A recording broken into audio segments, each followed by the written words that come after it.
بسم اللہ الرحمن الرحیم۔ السلام علیکم۔ میں بہت امیر تھا اور 4 شادیاں کر لیں لیکن اولاد نہ ہوئی۔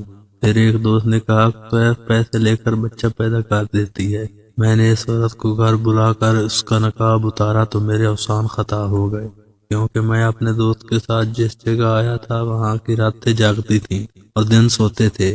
ہر طرف گانوں کی آواز اور ڈھولک کی تاب کے ساتھ گھنگرو کی آوازیں بھی آ رہی تھیں۔ میں اپنے دوست کے ہمراہ تیزی سے قدم اٹھاتا ہوا جا رہا تھا۔ اس وقت میرا دل بہت تیزی سے دھڑک رہا تھا۔ میں امیر شخص تھا، میرے پاس دولت کی کوئی کمی نہ تھی، لیکن یہ بھی سچ تھا کہ میں عیاش پرست ہرگز نہیں تھا۔ بازار حسن سے مجھے کوئی غرض نہ تھا، لیکن میں تو گردن نیچے کر کے چل رہا تھا، کہیں مجھے کوئی پہچان نہ لے، کیونکہ میرا شمار اسلام آباد کے بڑے بڑے بزنس مین میں سے ہوتا تھا۔ مجھے تو اپنی عزت کے لالے پڑے ہوئے تھے۔ یہ میری بہت بڑی مجبوری تھی جو کہ مجھے یہاں لے آئی تھی۔ کافی پرانی عمارتیں تھیں، چھوٹی چھوٹی گلیاں تھیں، ہر 2 منزل عمارت سے ناچ گانے کی آوازیں گونج رہی تھیں۔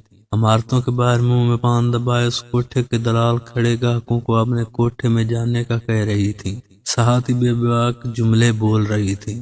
صاحب، ہمارے کوٹھے کو عزت بخش کے تو دیکھیں، آپ کی طبیعت حشاش بشاش ہو جائے گی۔ یہ سب باتیں سن کر خفت اور شرم سے میرا چہرہ سرخ ہو گیا تھا۔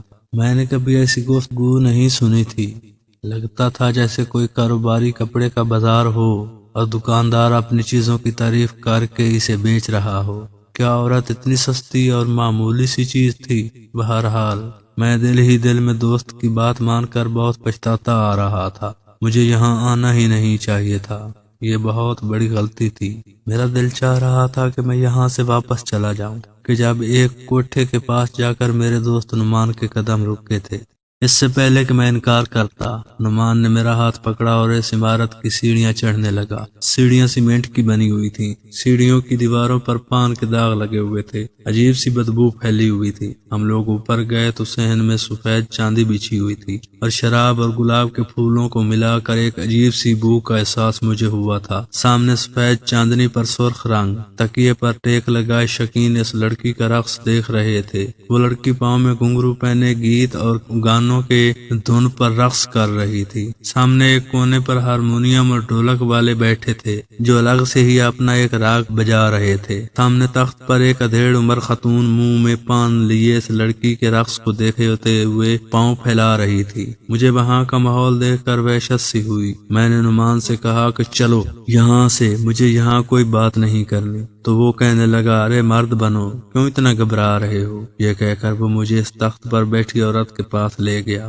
وہ شاید نعمان کو جانتی تھی۔ مجھے اس کے ساتھ دیکھ کر سار سے پاؤں تک دیکھا۔ نعمان سے آنکھوں کے اشارے سے پوچھنے لگی، یہ کون ہے؟ نعمان نے کہا، میرا دوست ہے، اسے حسنہ سے ملواؤ، اولاد چاہیے اسے۔ اس نے ادھر میرے آنے کی فوراً اصل وجہ بتا دی۔ اس عورت نے پہلے گلدان میں پان کی پیپ پھینکی، پھر مجھے دیکھنے لگی، کہنے لگی، بیٹھو میاں، یوں کھڑے کھڑے تو بات نہیں ہوگی تم سے۔ میں وہاں رکنا ہی نہیں چاہتا تھا، بس میری مجبوری اور بے بسی مجھے یہاں لے آئی تھی۔ میں تخت کے ایک کونے پر جا کر بیٹھ گیا۔ وہ کہنے لگی، دیکھو صاحب، میں پیسوں میں کمی نہیں کرتی، پورے سال لڑکی میرے کام کی نہیں رہتی، تیرے بچے کو اپنا وجود میں پالے گی تو ظاہر ہے کما کر تو نہیں دے گی نا، اس لیے 10 لاکھ لوں گی، آدھی رقم پہلے دینی پڑے گی۔ میرا دل اب بھی اندر سے بے چین تھا۔ میں نے ایک نظر نعمان کو دیکھا تو وہ مجھے اطمینان دلانے لگا۔ میں نے کہا کہ میں لڑکی کو یہاں نہیں رکھوں گا۔ وہ کہنے لگی کہ 15 لاکھ۔ میں نے جیب سے اپنے چیک بک نکالی اور 15 لاکھ کا چیک اسے دے دیا۔ میرے لیے پیسوں کا کوئی مسئلہ نہیں تھا۔ اس عورت کی آنکھیں پھٹی کی پھٹی ہی رہ گئی تھیں جب اس نے 15 لاکھ کا چیک دیکھا، پھر وہ مجھے دیکھ کر مسکرانے لگی۔ پھر اس نے ایک لڑکی کو پکارا، ارے او چنبیلی، کہاں مر گئی؟ اس کی ایک پکار پر وہ لڑکی اس کے پاس آ گئی۔ وہ ساملی سی لڑکی چہرے کے نقوش میں کشش تھی۔ کہنے لگی، حسنہ کا گاہک ہے، اسے کہو کہ تیاری پکڑ لے۔ اس سے پہلے کہ وہ چنبیلی نامی لڑکی حکم کی تعمیر کرتی، میں نے اسے کہا، پہلے میں لڑکی دیکھنا چاہتا ہوں، لڑکی خوبصورت ہونی چاہیے، مجھے بچہ خوبصورت چاہیے۔ میری بات سن کر وہ عورت کہکا لگا کر ہنسنے لگی، ہاں جا کر دیکھ لو، ہوش نہ اٹھ جائے تو کہنا۔